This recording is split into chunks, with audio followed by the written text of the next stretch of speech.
has been living up to your truth, I must say. You've been doing pretty good. I appreciate that. All right, let's get you. Let me get my guy up in here. Got you on. All right. Need to get some levels Yeah, I the think, phone. yeah. MC Shan won. Say it again. MC Shan won. I can have like 8 of these. That's definitely mine. Right?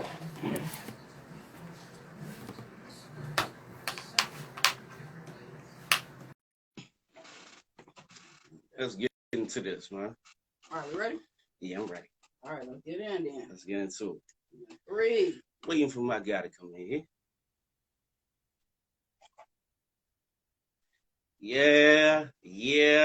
Yeah. Today is about to get real, legendary, extremely crazy, extremely truthful. I got a very, very special guest that's coming on the Jag Money Show today. Man, oh man, this brother got so much energy. This brother got one phenomenal story. Man, oh man, like he's one of the first artists, to actually come on. Yeah, I'm waiting for you, big bro. You got to accept the request. There you go. Hold up. I think my guy about to come in here.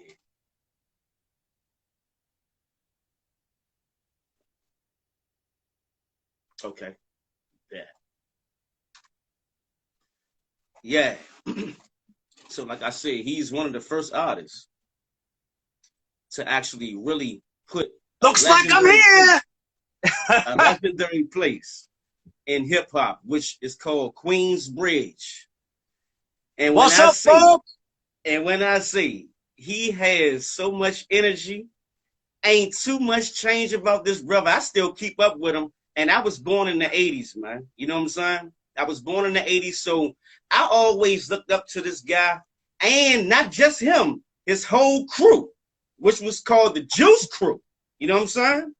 So if you wanted to know how to dress, if you wanted to know how to talk, and you know, I'm a young fly guy myself. If you want to know how to get the ladies, you want to know how to get the girls, this is what you needed to be talking to. This is what you needed to be listening to. Straight up, man. I got the legendary MC Shan in the house with me today, man. How you doing? Shizzle? Man. I'm chilling like a villain, and ain't no shame in my game. I gotta put my glasses on to see the writing.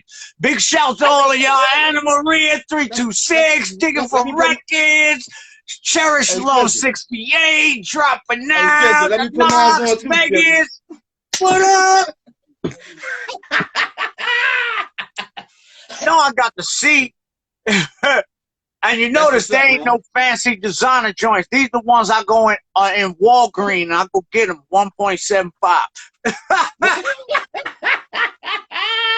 These are actually magnifying glasses. If I got them on trying to drive, I can't see nothing. But I got to use these to see the print. What up, Cool C14? Hey, Shizzle, let me ask you, yes, man. Sir. First of all, how you doing today? I woke up. What else could I ask for? I woke up. Hey, any day above ground is a great one, right? Exactly. Yeah, man. So, before I get into everything, because you got a lot of modern things going on right now, you know. And I feel as though you got a phenomenal story that may have been told before, may have been spoken on before, may have been said before, whatnot. But it's a lot of things in your story. Not like this. Not like this. Not like what we about to get into today. Not like this.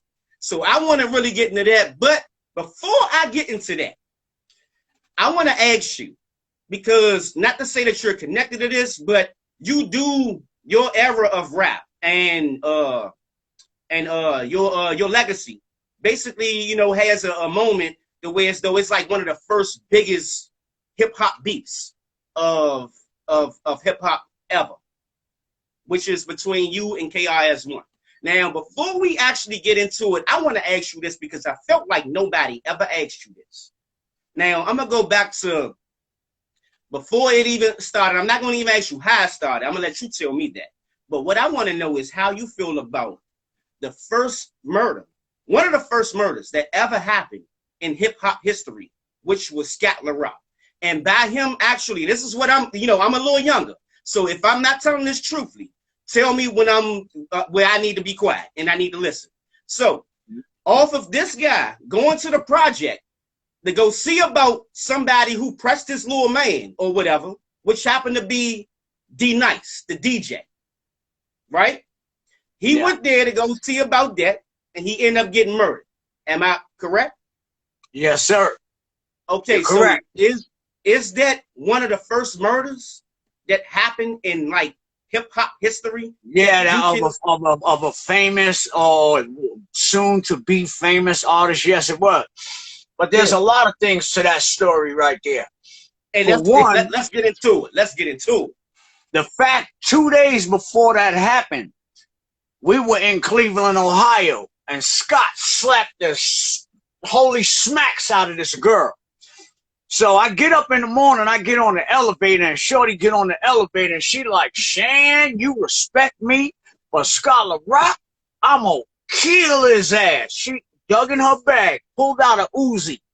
I'm gonna kill Scott. Whoa.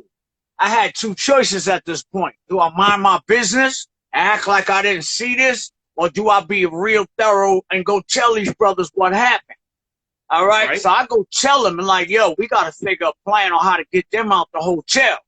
So we sneaked them out the hotel on Shan's bus. You know what I'm saying? And as I'm going to the airport, they thought that that Chris's bus had Chris in it. They would have lit that bus up.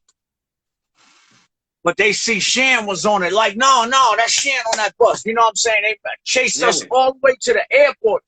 So now, 2 days later, when this happened to Scott, my thought was, damn, Shorty was a gangster. She came all the way up to New York and had this nigga hit.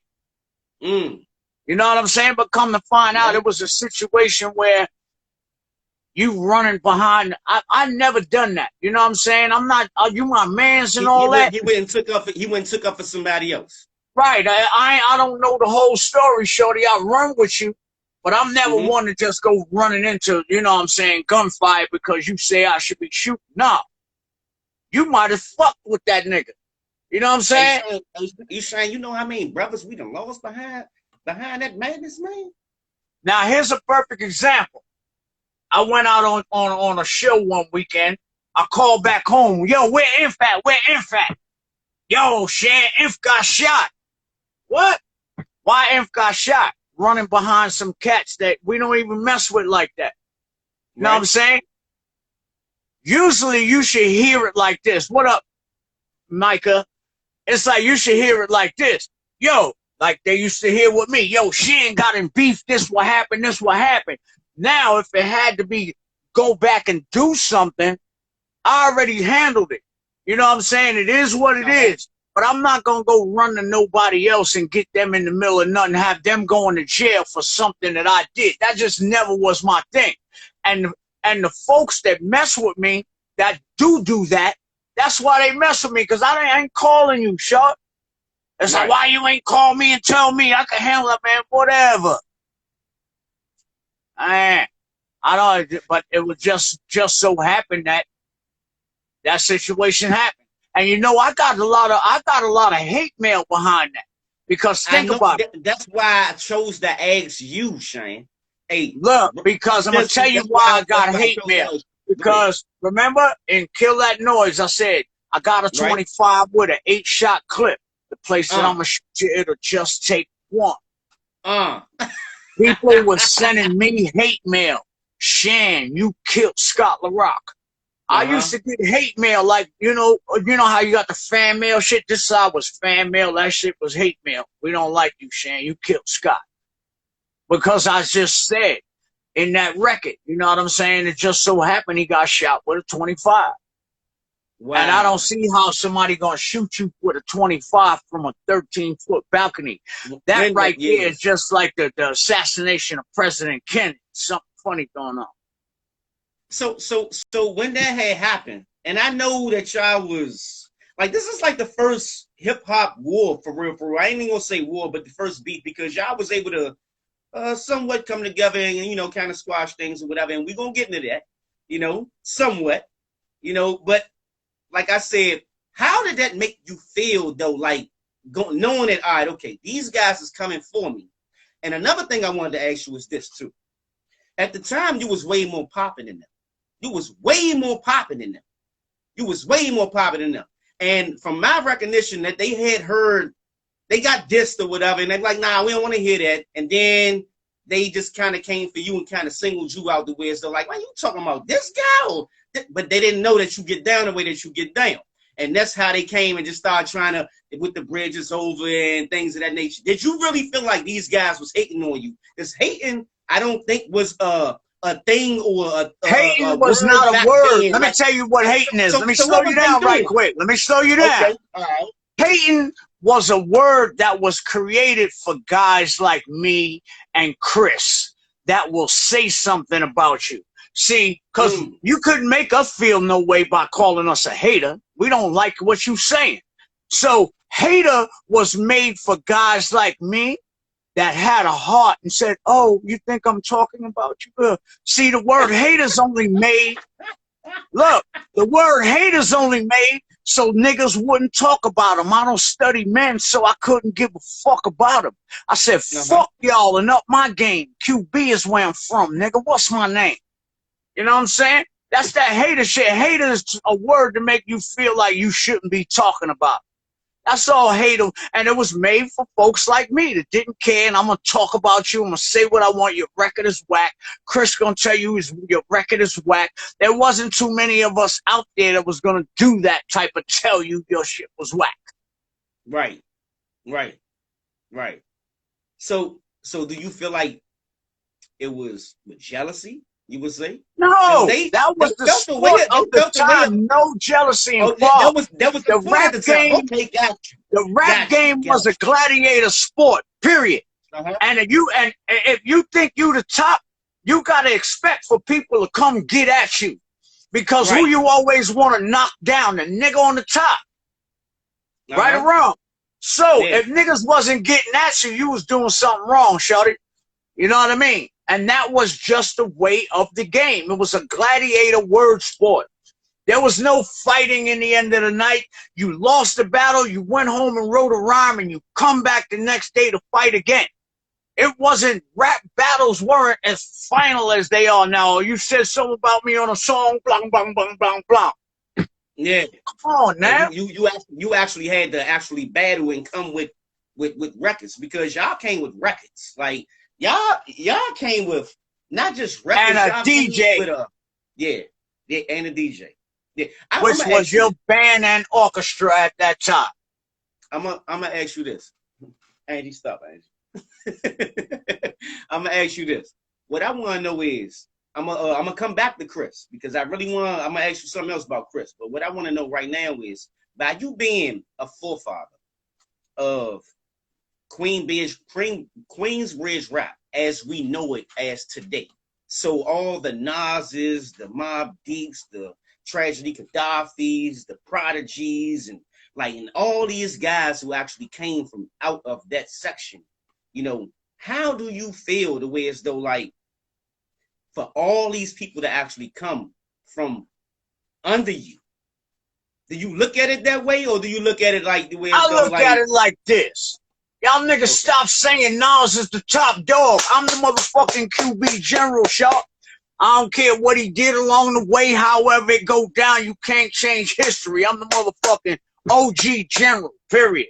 Y'all can say Nas made Queensbridge all you want. I put the shit on the map. You can't do that twice, okay? So, start recognizing a nigga as the general, and that's that. And, you know, let that be what it is. Simple as that. Okay. See, and it go like this. Hold on. Go ahead. Here's how it goes with Queensbridge. I'ma always be the top dog, and ain't no trading places. Y'all could have that, but only with my blessings and my graces. When I can't hear and I can't remember names and I see faded faces. Be that way when QB's just a barren ass oasis. No disrespect. I'm just putting shit back into its perspective places. Hot, cause mama fed me flames on a daily basis. Constantly the weed I spark. Don't think I suffer brain death. I look at y'all and see myself. I'm gonna just slow it down. Nah. I love this high frequency. Ain't none above me. Dimples D, that's cool. But when it come down to motherfucking the military and that, yo, come on, ain't nothing higher than me. Bro, I know. I love this high frequency that you operating on. And to be honest, I'm glad that you actually spitting lyrics to show that you still sharp and you still got it. Because if I would have finished the rest of that line, y'all would have been like, ooh, no, he didn't. I'm just gonna relax at that area right there. That's all I'm saying. Okay. All right. Because I'm always be the top dog, and ain't no trading places. Y'all can have that. Like I said, only with my blessings and my graces, shorty. And that's why I wanted to ask you that, because you was. And let me also say this. It don't matter. Money don't give you integrity. You can have all the money in the world. That cannot replace your integrity. That's all I'm saying. Integrity over income every day. Every and any day. Integrity over income. I'm glad that you chose that word. And that's why I'm asking you, like, for you to be the first, like I would say the first, from out that project to really make a impact the way that you did. I always wanted to know of how you felt because of all the artists that came behind you from that same project, you know? I was a great thing, but you got to remember they was younger than me. I never hung around with them ever at all. They were young kids. They were probably some of the kids that I took to the store and bought candy when I came off a tour or something. You know what I'm saying? So there was never any hanging out with us. They might have seen me on the block.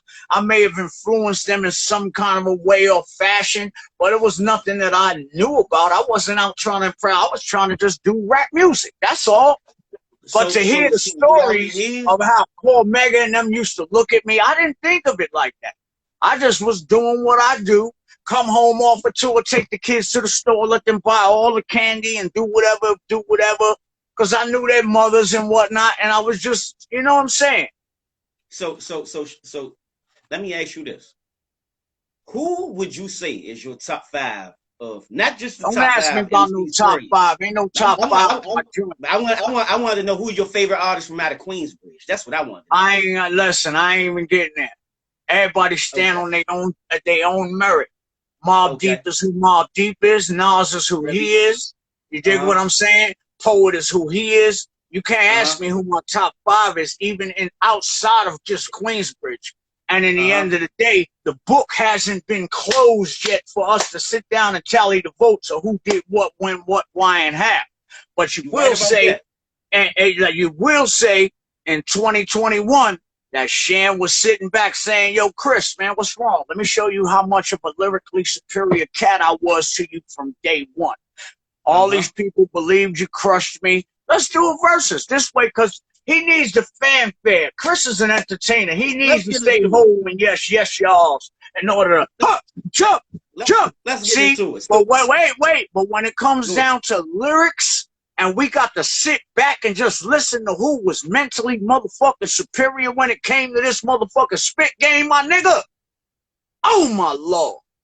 I was roasting you from the time it was highly acclaimed that Shan the epitome. Your rhyme can't dance, so you can't get rid of me. Line after line, I was cause and effect, but I first checked the mic with a 1-2 check. The hip-hop world made the Juice Crew offense, gained our respect, sealing up much coffins. We're all obligated to Juice Crew law and use a burger if you let a man take yours. Nigga, I was roasting you since then. Let's go versus and play our records, nigga. You got 25 albums, nigga. I'll put my 3 physical albums and 1 digital album up against your fucking 27 album catalog and still come out lyrically superior, nigga, because your shit was whack, whack, whack. I heard that last joint and I've been calling it out. What was the I last bet joint you. he did? See, right now I'm actually probably giving it promotion because nobody knows it because it's whack, whack, whack. I didn't know about it. What was Hold the on, last but now thing he y'all did? gotta understand. This man been talking crap about me for 30 years. I'll crush Shan. So what's wrong with me saying I think your song is whack, whack, whack? 30 years you've been talking this kind of crap. Now I'm calling you out on my lyrical superiority because ain't no say ho, yes, yes, y'all. No crowds jumping up and down, nigga. It's you on one side, me on one side, and the rest of everybody else on the internet just gotta listen to what we talking about. So do you feel as though that what he been saying like over the years, since the battle, since all that, what he been I'm gonna saying tell over you the years? why I didn't care. Cause I was so paid off of that Snow record. I don't care what y'all doing in hip hop. I ain't singing anyway. So, but now it's like, damn, I'm getting older and I can't let my legacy go out like this nigga crushed me or you know what I'm saying? Hold up. Let's go back to the original days of when you couldn't bite no records. You bit my whole style to make that because you was somebody else before that. And I just be calling out the real. You know what I'm saying? But you are. Yeah. But you are. Hold up. Let's go You back and ain't listen. saying Wait. anything wrong. I'm going to give You ain't y'all saying all a anything look. wrong. You know how you drop crumbs? Let me drop a crumb for you. There used to be a record called Success is the Word. And it was made by a group called 1241. I don't think they even let them call themselves KRS-ONE on that record. What? I'm going back like that. So now if you listen to how he sounded on that record to when he made South Bronx, you will see and know and understand that he stole my whole style from the beginning. So Mr. Hip Hop, you were the first fighter in the country. So you telling me KRS-ONE is the first biter in the whole hip hop industry? Yeah, because he stole my style at a time when nobody was stealing style. You know, I went at people for taking my beats. You know what I'm saying? If you listen to South Bronx, that's just the bridge. And another, you know, he wasn't rhyming like that. Oh my God. Look, like I said. Whoa. Hold up. As soon as you say that, I heard it. Hold on. What you just said is he stole your style of the song, The Bridge, and he flipped it to South Bronx, South Bronx. Even on the verses, you gotta understand, like the rhymes you wrote with. Hold up, now listen. Better get your homeboys off the crack. Now remember, I was doing. You love to hear the story again and again. Hey, how it opened with the pause, right? So get your homeboys off the crack. So you think that hip hop had its start out in Queensbridge? Nigga, that's the same style. Are y'all not getting where I'm coming from? The first biter in history? Yes, I'm pulling your skirt, my man. To be honest, though, you do have a point. I'm not letting y'all write my history for me, man. I'm going to write my own history. You do have a point. Hey, Shane, you definitely have a point. And to be honest, I'm glad that you said that because this is something that I ain't gonna lie. It's really kind of not debatable that he did bite you on that because he definitely did. The name of the song that he was so-called hating, jealous of, whatever case may be, when you was popping was The Bridge. He came with South Bronx. And the way that y'all was repping The Bridge, he came with the South Bronx. Like, so it was kind of more, I wouldn't even say an answer or whatever because you wasn't responding to nobody. You was actually just putting on for you and your boys and your crew and your hood and your section and your neighborhood. And then he not a borough, my neighborhood, my hood, the 6 blocks of terror. Yeah. Look, I'm gonna tell you what. On some real, I'm the only nigga in the game to bring it to a borough. Period. I bring it to the Bronx. What? You did though. You did. South Bronx. Kill that noise. South Bronx. Kill. I bring it to a whole borough. That's how big my skinny chest was. Yeah. All in fun, because that was hip hop. Let me ask you. So around that time, so you know, times was totally different back then. This is the 80s, 90s, like, you know, it's 2021. This is a whole different world, you know, compared to back to that world. Like, that was when you had to really be who you said that you was Whatever you said you was, you had to come outside and be that. This was before Facebook, Instagram, all this type of stuff. Right. So I want to ask you, how was being in the streets of New York with all this going on? Listen, for me, back then, I always kept grounded. So you can't ask me. I just enjoyed life, going to this hood, that hood. You know, I was always grounded. I was such a grounded person as a celebrity. They let me in California, in Watts, in places with a red shoe and a blue shoe on. Anytime I ever went to California, I never had to say, oh, I got to do this. It was just, I was just so cool. And see, at that time, they would just be so surprised that Shan is in Watts, or he's over here in this. Yo, why Shan over here? And he got on these red and blue shoes, and it's like, we know who he is. Like, damn, this nigga's in the hood.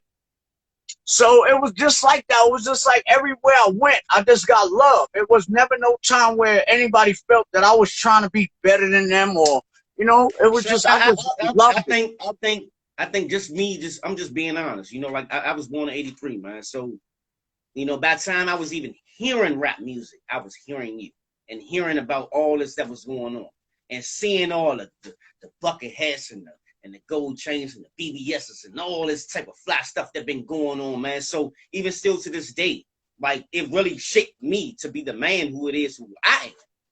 But I always wanted how it was to be a grown man during those times, because those times was like so authentic. They was like, you really had to be who you was. And obviously, evidently, you are a very authentic person from then to now, because like I said, you had a situation that was going on the way as though a lot of people did not really understand the real dynamics of it, the weather from like the streets, the industry, and everything, because of what's going on now in the day. And before I get you out of here, that's what I had wanted to ask you too. Compared to back then to what's going on today, like I would say like the last year, 2020, we lost a lot of young brothers out here as far as murders, Pop Smoke, XX Tashion, Mo 3. I mean, a number of artists that actually lost their life these past couple of years. Nipsey Hussle, you know. And I really wanted to ask you that about Scott LaRock, because I can't but remember before that of something like that happening to that stature. And a lot of people don't talk about that, because why they don't talk about it, I don't know. But they don't really talk about that. And that's like a lot of these could look, because a lot of those that can talk about it are no longer with us. There's only a few of us left that can talk about some of these stories that we saying. You know what I'm saying? Now with these new artists, where it turned from, see, I was the biggest, like I said, I was the biggest cokehead and biggest woo smoking person back then. So let the industry, let the industry tell it. Go ahead. Let the industry tell it, but I'll never tell who else was getting fucked up in the game, because shit, what the fuck it's gonna do for me? But our thing was, when I went in the studio, I could have just sniffed 2 8-balls and been up for 5 days, and I went in the studio and I made a song called Jane Stop This Crazy Thing. I wouldn't promote what I was doing. I would tell the youth, don't be like me. Y'all niggas see I've been up for 3 motherfucking days. My eyes is motherfucking totally black because my pupils is dilated so much. You don't want to be like me. You don't want to be like James. James.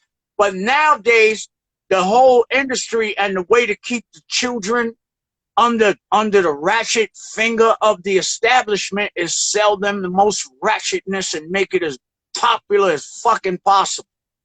So what they did is use our own youth against us. The youth don't want to listen to old heads like me, because that's what they call us, old head. We don't fuck you, old head.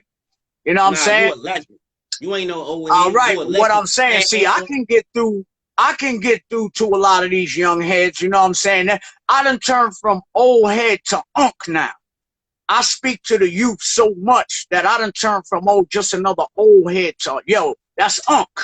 You know what I'm saying? And that's a badge that I'm proud to wear, because with the things that I teach and the things that I say, if they feel enough respect for me to say, yo, that's Unc. I heard what you talking about, Unc. I'm hearing you.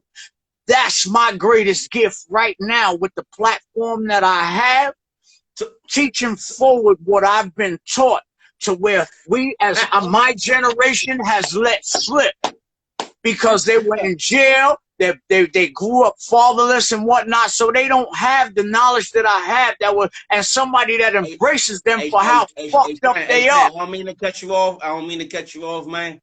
It's time for me to go ahead and wrap this up. Before I get you out of here, though. Before I get you out of here, I'm glad that you said that, because me listening and talking to you, you already know. I can sit here and talk to you all day, man. And I really feel what you just said. You definitely my Uncle Shan now, man. You definitely my Uncle Shan. Should I call you Uncle Shizzle or Uncle Shan? Which one? Hey, Uncle Shizzle, it don't matter. I like Uncle Shizzle. Uncle Shizzle is more appropriate. I like that because I always got a goddamn whistle for Uncle Shizzle. Hey, Uncle Shizzle, I'm about to get up out of here, man. I definitely appreciate you, brother. Hey, and I'm definitely gonna call you. I'm definitely gonna call you so I can get some more of these new raps that you got, because I heard a phenomenal freestyle that you did. I think it was like a couple years ago. I think it was like maybe like 2-3 years ago. But it's a video to it. I'm gonna send it to your DM. And when I say I heard this, man, you is going off, man. I really appreciate you, man. You ain't just Uncle Shizzle to me. You a legend. I really appreciate you. We appreciate you for having me, brother.